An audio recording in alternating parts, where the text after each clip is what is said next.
지금 북한 최고재판소가 사형 판결을 내린 사람 이름이 왜 뉴스에서는 크게 안 다뤄지는지 궁금하시지 않으십니까? 부정부패 사건이라고요? 아니요. 이건 부정부패 사건이라고 하기엔 규모도 방식도 그리고 다뤄지는 방식까지 전부 다릅니다. 4년 동안 총정치국 안에서 자기 사람들을 심고 있었다는 인물이 왜 하필 지금 이 시점에 공개 처형 방식으로 튀어나온 걸까요?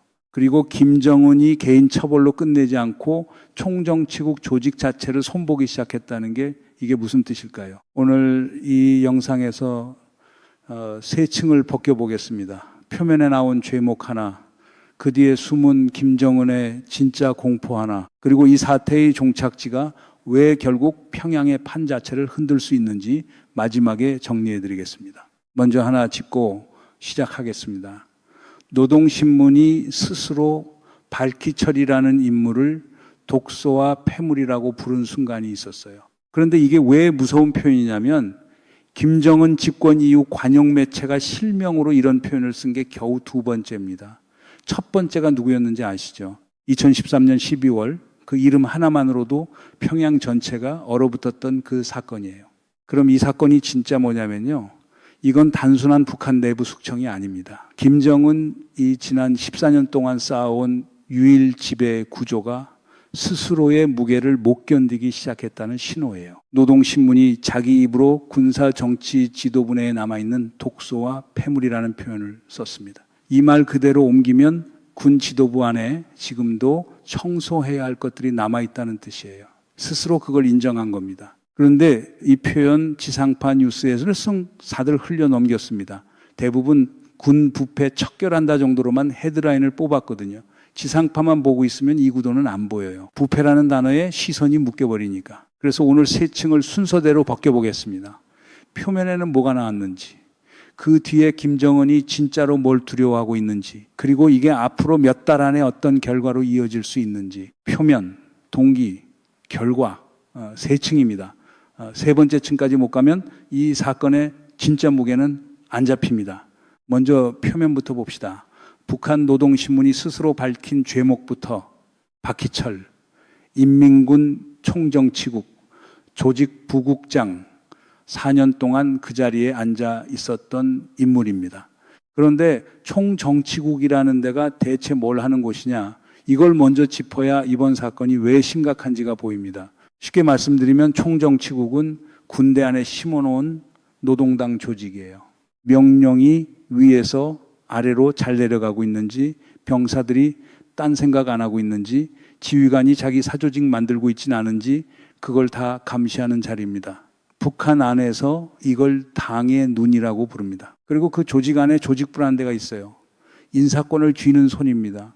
누가 어디로 갈지, 누가 진급할지, 누가 잘려나갈지를 결정하는 곳이에요. 박희철이 앉아있던 자리가 그 손을 직접 움직이는 두 번째 자리입니다. 총정치국장 바로 아래. 그 자리에서 4년. 노동신문이 발표한 제목이 4가지예요. 하나씩 짚어보겠습니다. 첫째, 매관매직. 군 안에서 자리를 사고 팔았다는 겁니다. 둘째, 뇌물수수.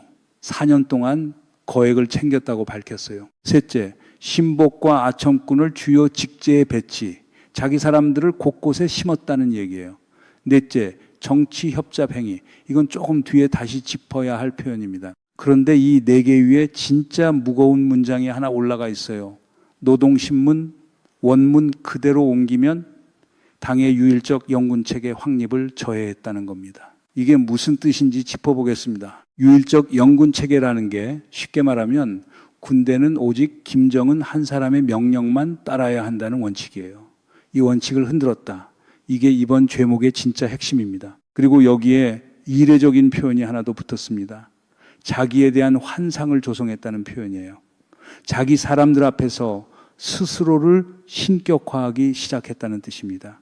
부하들이 자기를 우러러보게 만들었다는 겁니다. 여기서 규모를 잠깐 계산해 봅시다. 총정치국 조직부국장 자리에서 4년 동안 인사권을 쥐고 있었다는 건 실제로 얼마나 많은 자리를 자기 사람으로 채웠다는 뜻일까요? 북한 정규군이 대략 128만 명 규모입니다. 그 안에서 총정치국이 관리하는 정치군관 자리만 수만 개예요. 각 부대의 정치부장, 정치위원, 그리고 그 아래 단위까지 4년이면 정기 인사 이동만 최소 두세 차례 돌아갑니다. 그 사이에 자기 라인을 어디까지 심어놨을지 이게 지금 김정은이 진짜 두려워하는 질문이에요. 정리해 보시면 답이 나와요. 부정부패는 뒤에 붙은 이야기입니다. 앞에 있는 죄목은 조직이에요. 조직을 만들었다는 게 진짜 죄예요. 이제 이 사건이 얼마나 이례적인지 처리 방식을 봐야 합니다. 네 가지 지점이 다른 사건들과 완전히 다릅니다. 첫째, 당정군 연합회의를 열었다는 것. 이 형식으로 개인 한 명을 다룬 게 김정은 집권 이후 극히 드뭅니다. 통상 이런 사안은 당 내부 회의에서 조용히 처리되거든요. 그런데 이번엔 당 내각 군 수뇌부가 다 모였습니다. 둘째, 실명 공개. 북한이 숙청 대상의 이름을 대내외에 그대로 공개하는 경우가 흔치 않아요. 그런데 박희철 세 글자 그대로 노동신문에 실렸습니다. 셋째, 최고재판소 판결로 종결. 노동당 내부 자체 처벌이 아니라 국가 사법 절차로 넘겨서 형벌을 선고했어요. 즉 정치적 청산이 아니라 법적 청산이라는 그림을 만든 겁니다. 넷째, 참석자 구성. 당, 정, 군 수뇌부만 있었던 게 아니에요. 주요 중앙기관 간부, 주요 공장기업소 책임자, 법집행기관 간부까지 대거 참석했습니다. 양무진 북한대학원대학교 석좌 교수는 이 자리를 두고 사실상 공개 인민재판이라고 표현했어요. 시점도 봐두셔야 합니다. 6월 20일에서 22일 사이에 열린 당 전원회의에서 입건 결정이 났고요. 그로부터 20일 뒤인 7월 10일과 11일의 공개, 그리고 사형 판결, 이 정도 규모의 공개 처리. 마지막으로 우리가 본 게 언제였는지 다들 아실 겁니다. 그리고 이 사건에 딸려 나오는 인사이동이 있어요. 3명 짚고 가겠습니다. 김재룡, 그동안 당 조직 담당 비서였습니다. 이번에 해임됐어요. 이유는 관리 실패. 도용원, 3개월 만에 조직 담당 비서로 다시 긴급 복귀했습니다. 이 이름 그냥 지나치시면 안 됩니다. 이 사람이 왜 3개월 만에 다시 그 자리에 돌아왔는지 이게 이 사건의 진짜 핵심입니다. 그 얘기는 조금 이따 하겠습니다. 김성기, 총정치국장 새로 임명, 대장 계급장까지 붙였습니다. 그런데 이 진급이 조금 특이해요. 7월 9일당 중앙군사위 확대회의에는 상장 계급장을 달고 참석했습니다. 그리고 하루 뒤 7월 10일당 정군 연합회의에는 대장으로 나타났어요. 하루 만에 한 계급 올라간 겁니다.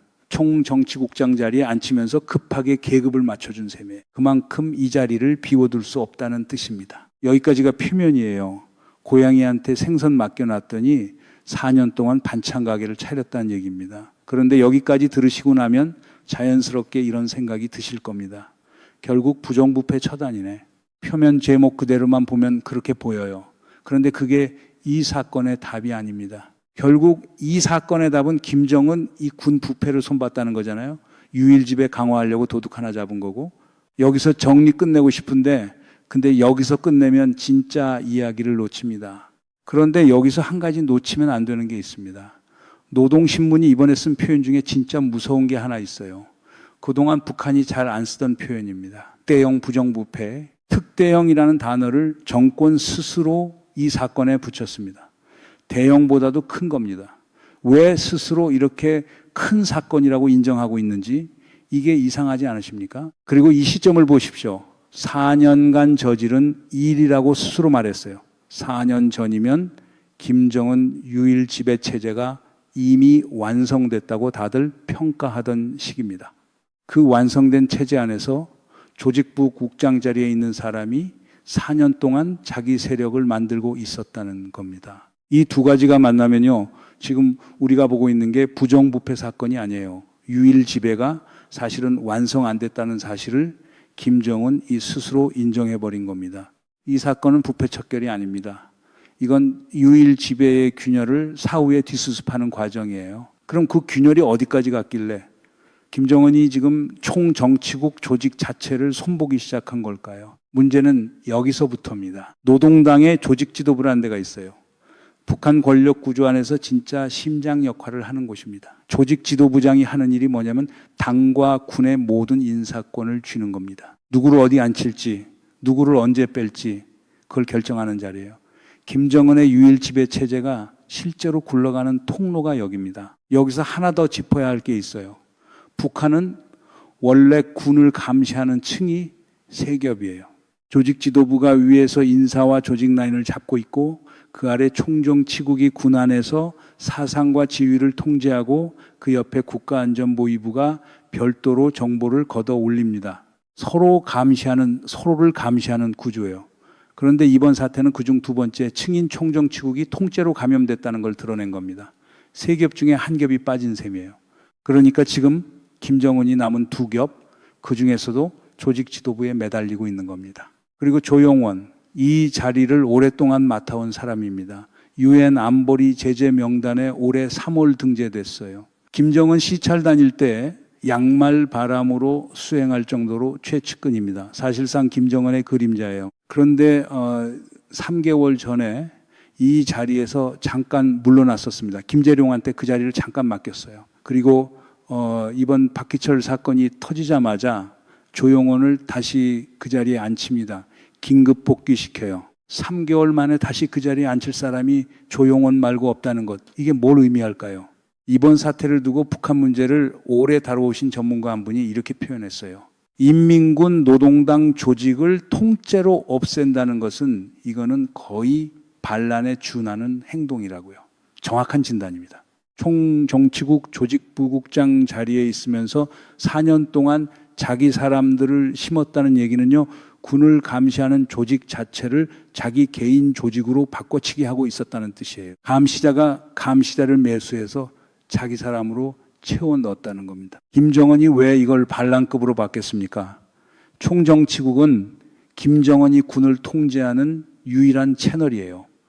그 채널이 오염되면 김정은 명령이 아래로 안 내려갑니다. 명령이 안 내려가면 그게 뭐죠? 지도자가 아니라 마스코트예요.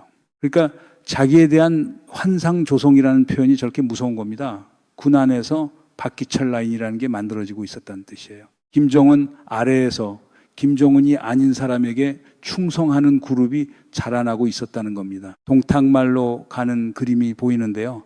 측근들이 슬슬 여포 모드로 변신할 시점입니다. 3개월 만에 조용원을 다시 앉힌 이유가 이제 보이시죠.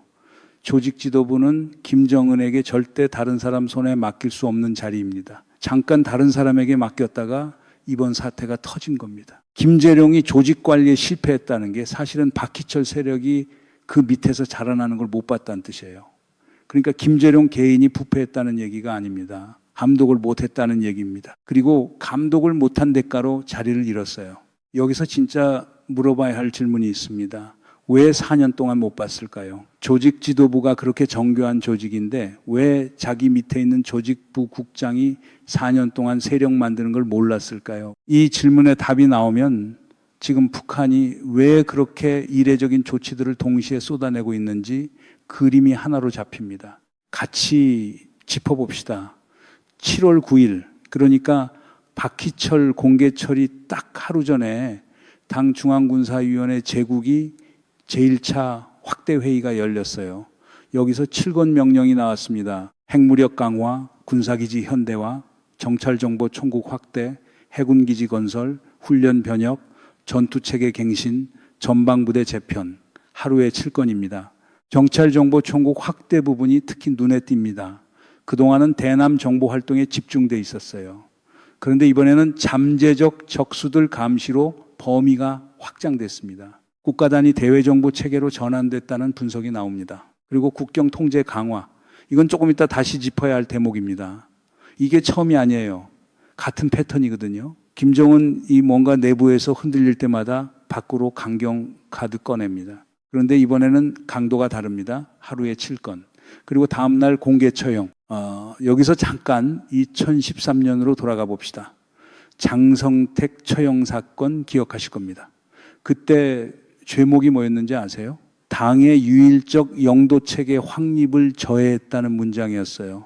정확히 지금 박희철에게 나온 죄목이랑 판박입니다. 문장 구조가 거의 같습니다. 그런데 두 사건은 결정적으로 다른 부분이 있습니다. 장성택은 김정은의 고모부예요.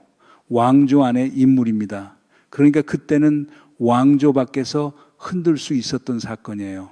백두혈통이라는 정통성 자체는 안 다치는 사건이었습니다. 박희철은 다릅니다. 왕조 밖에서 자란 사람이에요. 조직 안에서 조직력 하나로 세력을 만들었습니다. 즉 이번은 왕조가 흔들리는 게 아닙니다. 왕조를 떠받치는 시스템 자체가 흔들리고 있는 겁니다. 이건 숙청이 아니라 뒤늦은 자백이에요. 4년입니다. 4년 동안 몰랐다는 자백이요. 김정은이 스스로 인정한 겁니다. 자기 유일 지배 안에서 자기가 못 보는 지점이 있었다는 걸. 그것도 하필이면 군을 통제하는 심장부에서요. 양치기 소년 얘기 핵심은 늑대가 진짜 왔는지 아닌지가 아니에요. 외친 사람이 누구냐예요. 지금 상황은 반대예요. 늑대가 마을 안에서 4년 동안 자라고 있었는데 양치기가 받게 되고만 소리치고 있었던 겁니다. 그럼 이제 진짜 물어야 할 질문이 나옵니다. 4년 동안 못 본 게 이 하나뿐일까요? 여기서 이번 국경 강화 조치의 진짜 목적이 드러납니다. 북한이 국경 봉쇄를 강화한다고 발표할 때 우리는 자연스럽게 이렇게 생각하잖아요. 미국하고 남쪽이 못 들어오게 막는 거네. 실제로 북한 당국이 그렇게 발표합니다. 미국과 남쪽의 개입을 막는다고요. 그런데 이번에는 방향이 반대예요. 북에서 남으로 못 나가게 하는 겁니다. 왜 이렇게 봐야 하냐면요. 총정치국 안에서 세력이 자랐다는 건 그 세력이 잡히기 전에 어디로 빠져나갈 수 있느냐가 다음 문제거든요. 그리고 그 답이 남쪽입니다. 실제로 최근 몇 달 사이 북한 고위 간부의 해외 망명 사례가 여러 건 보고됐어요.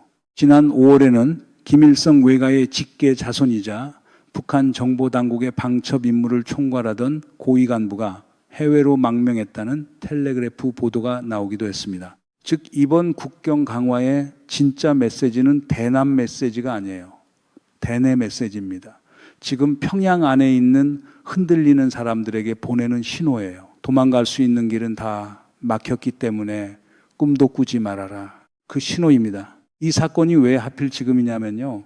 여기에도 답이 있습니다. 김정은이 김주애를 후계자로 밀고 있다는 건 다들 아시죠? 후계 구도를 실제로 진행하려면 그 밑그림이 흔들리면 안 됩니다. 자기 딸이 물려받을 그 자리가 자기가 만들어 놓은 시스템 그대로여야 해요. 근데 이번에 드러났잖아요. 시스템은 이미 4년 전부터 다른 사람 손이 스며들고 있었습니다. 그러니까 지금 이렇게 파괴적인 방식으로 손을 대는 겁니다. 후계 진행 전에 시스템을 다시 잠가놔야 하니까요. 그리고 중국 변수도 짚어봐야 합니다. 지금 북한이 중국과 관계를 격상시키고 경제교류 활성화를 준비하고 있어요. 이 흐름 앞에서 내부 부패 세력을 정리한다는 건 중국에도 신호를 보내는 겁니다. 거래할 파트너는 나 하나다. 다른 라인 없다. 그런 메시지예요. 이제 세 방향으로 규모가 커집니다.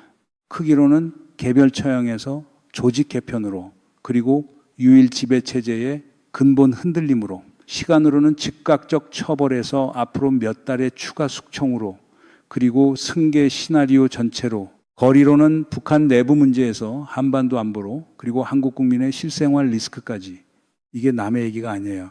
지금 평양 안이 요동치면 첫 번째로 흔들리는 국경이 어디입니까? 우리 국경이에요. IMF 외환 위기 때 일반 가정이 청구서 받았던 그 그림, 급변 상황이 오면 국경 지역이 딱 그 자리가 됩니다. 준비된 나라와 안 된 나라 사이의 차이가 이런 시점에 갈립니다. 처음에 제가 물었었죠. 최고재판소 사형 판결을 받은 사람 이름이 왜 뉴스에서 크게 안 다뤄지는지 지금까지 여러 층을 벗겨보고 나니까 답이 좀 다르게 나옵니다. 안 다뤄지는 게 아니라 못 다루는 거예요. 이 사건의 진짜 무게를 다루려면 북한의 유일 지배 체제 자체를 다시 봐야 하거든요. 그러려면 총정치국이 뭔지 조직 지도부가 뭔지 유일적 영군 체계가 뭔지 하나하나 다 설명해야 합니다. 그건 지상파 30초 뉴스에 안 들어가요. 여러분이 30초 뉴스에서 뭔가 빠진 것 같다고 느끼셨던 그 감각, 그게 정확했던 겁니다. 처음에 이 사건을 부정부패로 보고 들어오셨을 겁니다.